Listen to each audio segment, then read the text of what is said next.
I think one of the difficulties about making any kind of evaluation of the quality of life um, is that it's quite difficult to step outside of it, and view it dispassionately as if from the outside.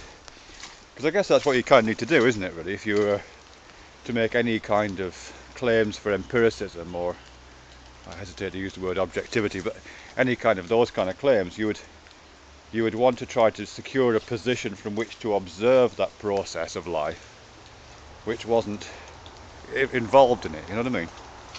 But that's really difficult. I mean, it's difficult for all kinds of reasons, but I think it's just difficult to even conceptualize that. I mean, the nearest analogy I've got for that is like when I first started learning French at school, because all kids are taught, well, when I was a kid anyway, all kids were taught French at school. And I guess I started learning it when I was about 9. And it's really hard, it's really hard French. And the teacher would say, oh no, well, French might seem hard to you, but actually English is a much harder language to learn. And I couldn't believe that. I said, no, English is easy.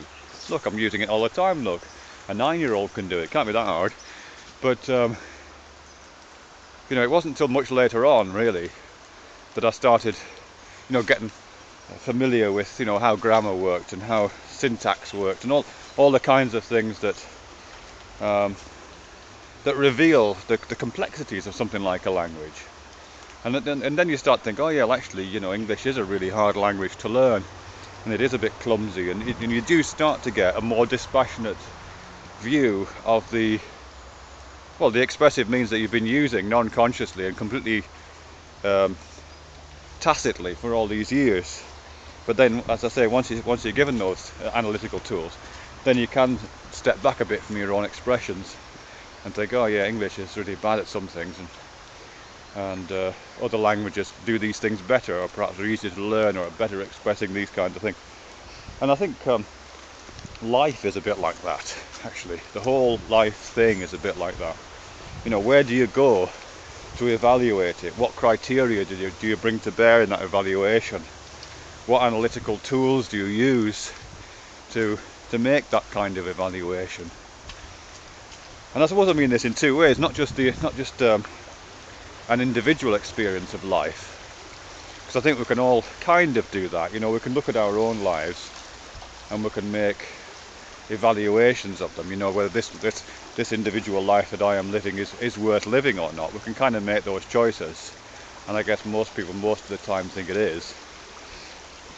And we can do that for other people. We can look at others and think, yeah, that is a life that's definitely worth having lived, either for intrinsic reasons, because that person seems to have gained certain kinds of satisfactions, or for extrinsic reasons, they seem to have contributed something to some larger project, whatever that might be. So it's not too difficult with individual lives, although there's problems with that too. But life in most general sense, this stuff, all this nature, which is really, it's cold down here today, but it's quite attractive where I am. All the living stuff that I'm surrounded by, that I'm part of, and that I interact with all the time, by my dog more specifically, how to evaluate the quality of that, if quality is the right word.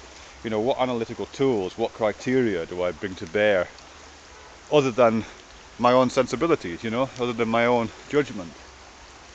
Because that's not good, because that's like me trying to evaluate the English language whilst just using it. So, it would need to be something else, wouldn't it, really?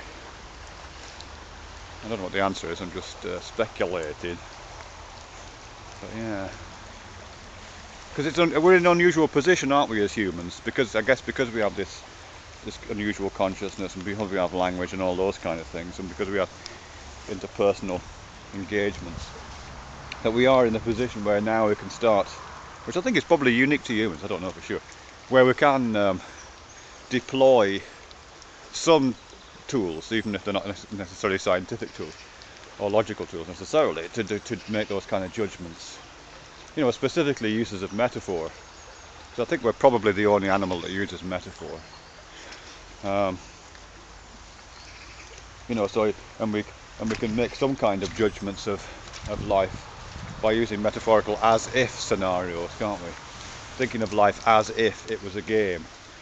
if this was a game, is it a game which we would want to be played, or speaking of life as if it's a story, is it a story that we'd really want to be told or want to listen to? Speaking of life as if it's a set of positive and negative things that you're putting in some kind of weighing scale, you know, weighing one against the other, or all the other metaphors that people use when they talk about life, really, because they are all metaphors, and that's fine, you know. That's a really valuable tool. Oh, I don't know.